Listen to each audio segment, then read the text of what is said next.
process and measurement process together. And this sounds kind of abstract, but it's really not. And I give a couple examples of that.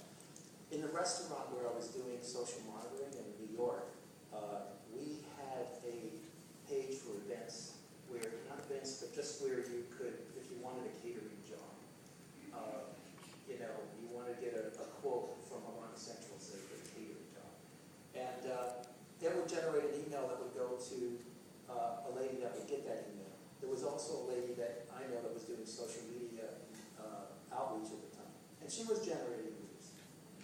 But these people didn't talk to each other too well. And there was a spreadsheet that was not really kept very well. And so there wasn't really any good way for these people to communicate. They didn't communicate well. So there was a measurement goal that wasn't really stated, but it was the goal to record these things. The outcome was that the two people didn't talk to each other. And you can see that kind of problem in organizations all the time when, not only are business processes not defined, but measurement processes attendant to those business processes. And the right people talking to the right people just aren't aligned. And when I said aligned like this, I meant very well aligned, not just, it was like my favorite painter, Cezanne, who said that when his painting worked, it was like this, and everything came together. And he used to say there were parts of the painting where there would be holes where energy would jump out, but that he made sure everything connected to each other so that there's no place for someone to escape. So the energy would always keep you in, and it would play back and forth. And I thought to myself, well, he could have been a business analyst today, because the reality is that the people need to interface well. You need to have the right people talking to the right people, but they need to be supported by the right processes. And they have to have the right software and firmware. And a lot of that's work. And that kind of IT work was done for web analytics. It was done for business processes. But no one's really been doing it that much until lately for social media. So there's a substantial investment, not in communication, because that's free, but the investment is in meaning, in taking all this data.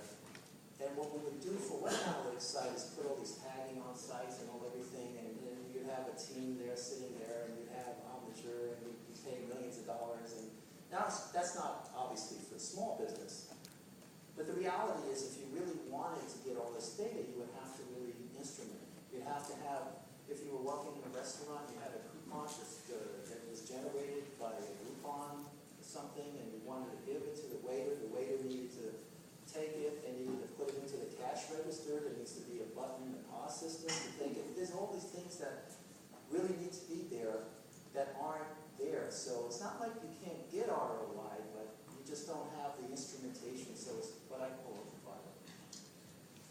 And then let's say we get to the point where we are collecting some data that we could use for ROI, then we start to need to do benchmarking. And here's like one benchmarking tool, Compete. This will tell you, for example, for restaurants, say, what the average traffic for all restaurants in the U.S. for Facebook is. So that could give you an idea of, say, how much you might want or how much you want to surpass. Here, again, I have to get a new case study because I've used Sponder Central a lot, but I would say that we tried to do it there last year, and we really found that at the end of the day, the rating at 6 and monitoring, I could tell people were in the restaurant, we could give them a drink when we tried, but we couldn't really produce hard money. And I think most businesses are at that point. They want to see something tangible, and you're not. But this is the kind of stuff I could get. Like the average open table reservation was 3.6 people. We knew that. The average reservation yield, $186. I knew that. Average cost of the meal derived from that is $51.66. And someone that tweeted in the restaurant, which they might be doing anyway because they're there, would be $51.66. And usually they're not there alone. And usually they go in the restaurant and they're going to eat something. They're not going to eat or drink.